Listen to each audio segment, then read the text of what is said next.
സ്നേഹപ്പെട്ട എല്ലാവർക്കും പ്രതിനിധിയിലേക്ക് സ്വാഗതം. നാം അവൻ്റെ കൈപ്പണിയായി സൽപ്രവൃത്തിക്കായിട്ട് ക്രിസ്തു യേശുവിൽ സൃഷ്ടിക്കപ്പെട്ടവരാകുന്നു. എപ്പിസോഡ് 210 വാക്യം.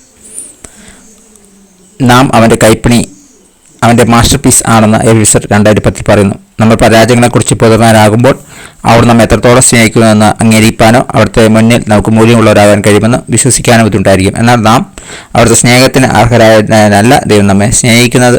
വാക്യം 3:4. അവിടുന്ന് സ്നേഹമായതുകൊണ്ട് അവിടുന്ന് നമ്മെ സ്നേഹിക്കുന്നു. 1 യോഹന്നാൻ 4:8 വാക്യം പഠിക്കുമ്പോൾ കാണാൻ സാധിക്കും. അവൻ്റെ സ്നേഹം കൃപയുടേതാണ്.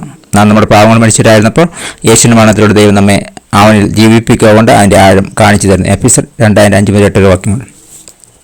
ദൈവത്തിൻ്റെ സ്നേഹം ചഞ്ചലമല്ല, സ്ഥിരമാണ്. അവിടുന്ന് അപൂർണമായും തകർന്നവരെയും ദുർബലരെയും കുഴപ്പക്കാരെയും സ്നേഹിക്കുന്നു. നാം വീഴുമ്പോൾ നമ്മെ ഉയർത്തുവാൻ അവിടെയുണ്ട്.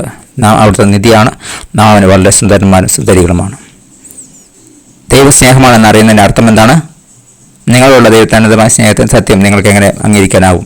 പ്രാർത്ഥിക്കാം. വിലയേറിയ പിതാവേ, എന്നുള്ള അങ്ങയുടെ സ്നേഹത്തിന് നന്ദി. Thank you. God bless you. പുതിയ ദിവസം പുതിയ അനുഭവങ്ങൾ ദൈവം നിനക്കട്ടെ. God bless you in Jesus name. Amen.